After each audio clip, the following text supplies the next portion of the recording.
Hi guys. ஒரு பிஸ்னஸில் வந்துட்டு சக்ஸஸ் பண்ணணும் அப்படின்னா 10,000 மணி நேரம் வந்துட்டு அந்த பிஸ்னஸை பற்றி ரிசர்ச் பண்ணணும் அப்படின்னு சொல்லியிருப்பாங்க.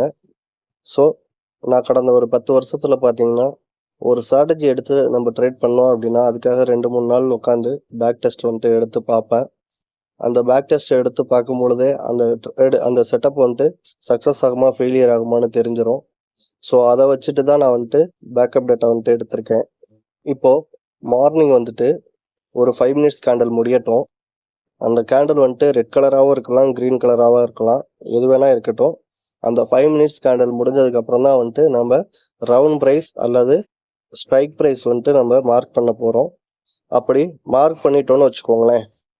வச்சதுக்கப்புறம் இப்போ நம்ம வந்துட்டு எல்லா நாளும் வந்துட்டு ஒரே மாதிரி ட்ரேட் போகும்னு சொல்ல முடியாது இல்லையா? ஸோ அதனால் வந்துட்டு மேலே 2 ஸ்ட்ரைக் ப்ரைஸ், கீழே 2 ஸ்ட்ரைக் ப்ரைஸ் வந்துட்டு நம்ம மார்க் பண்ணிக்கிறோம். ஏன் அப்படின்னா இந்த 2 ஸ்ட்ரைக் ப்ரைஸை வந்துட்டு கிராஸ் பண்ணுச்சு அப்படின்னா அன்றைக்கி வந்துட்டு மார்க்கெட் வந்துட்டு ட்ரெண்டிங்கில் தான் இருக்கும்.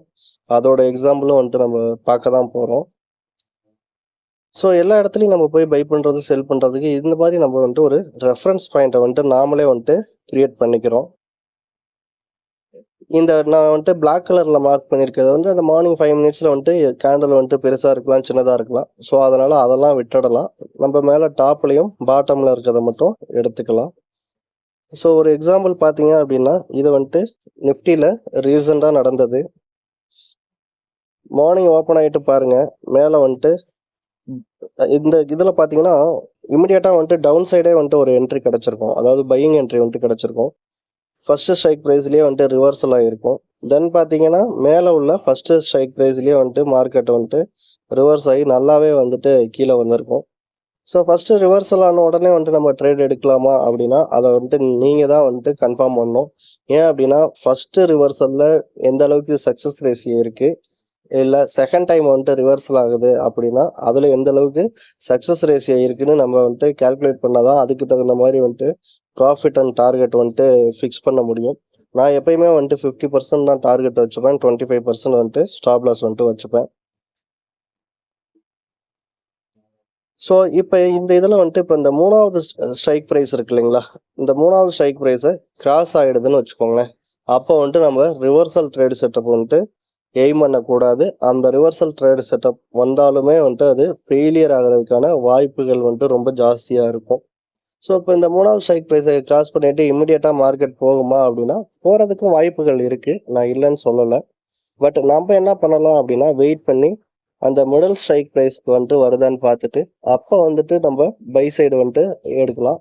இதே போல் தான் செல்லிங் சைடு வந்துட்டு டவுன் சைடு வந்துட்டு மிடில் ப்ரைஸுக்கு வந்தது அப்படின்னா நம்ம ரிவர்சல் ட்ரேடு எடுக்கலாம். இது வந்துட்டு சென்செக்ஸ் சார்ட்டு, ரீசெண்டாக நடந்த சார்ட்டு. இதில் பாருங்கள், அந்த மூணாவது ஸ்ட்ரைக் ப்ரைஸ் இப்போ ஃபஸ்ட்டு ஸ்ட்ரைக் ப்ரைஸில் நமக்கு இமிடியேட்டாக ரிவர்சல் இல்லை, அதாவது ரிவர்சல் மீன்ஸ் மேலே க்ளோஸ் வச்சுட்டு கீழே மறுபடியும் இமிடியேட்டாக க்ளோஸ் வைக்கணும், அதான் ரிவர்சல். செகண்ட் ஸ்ட்ரைக் ப்ரைஸ்லேயும் இமிடியேட்டாக ரிவர்ஸ் ஆகலை. ஸோ அப்போ நாம் வந்துட்டு வெயிட் பண்ணுறோம். என்ன ஆகுதுன்னு பாருங்கள், 3வது ஸ்ட்ரைக் ப்ரைஸை கட் பண்ணிவிட்டு வந்துட்டு மார்க்கெட் வந்துட்டு இமீடியட்டாக வந்துட்டு அன்றைக்கி ஃபுல்லாகவே வந்துட்டு அப் சைடு வந்துட்டு மூவ் ஆகுது. ஸோ நீங்கள் வந்துட்டு ஒவ்வொரு நாளும் நடக்கிறத வந்துட்டு ஆப்ஷன் டேட்டா இதெல்லாம் சார்ட்டெல்லாம் வந்துட்டு பேக்கப் டேட்டா வந்துட்டு, அதாவது பேக்கப்னு நான் எதை சொல்கிறேன்னா அன்றைக்கி முடிஞ்சதை வந்துட்டு ஒரு ஸ்க்ரீன்ஷாட் எடுத்து நீங்கள் வச்சுக்கிட்டீங்க அப்படின்னா அடுத்த நாள் வந்துட்டு எந்த அளவுக்கு வந்துட்டு எப்படி மூவ் ஆகும் அப்படிங்கிறத நம்ம ஒரு கன்ஃபர்மேஷனுக்கு வந்துட்டு வரலாம். ஸோ இந்த வீடியோ வந்துட்டு இப்போ தான் நீங்கள் ஃபஸ்ட் டைம் பார்க்குறீங்கன்னா உங்களுக்கு புரியாது. இது ரிலேட்டடாக இன்னொரு வீடியோ வந்துட்டு நான் போட்டிருப்பேன். ஸோ அந்த வீடியோ பார்த்துட்டு இந்த வீடியோ பார்த்தீங்க அப்படின்னா வந்துட்டு உங்களுக்கு புரியும். ஸோ நான் ஓரளவு எக்ஸ்பிளைன் பண்ணியிருப்பேன்னு ஓகே ஃப்ரெண்ட்ஸ், தேங்க்ஸ் ஃபார் வாட்சிங்.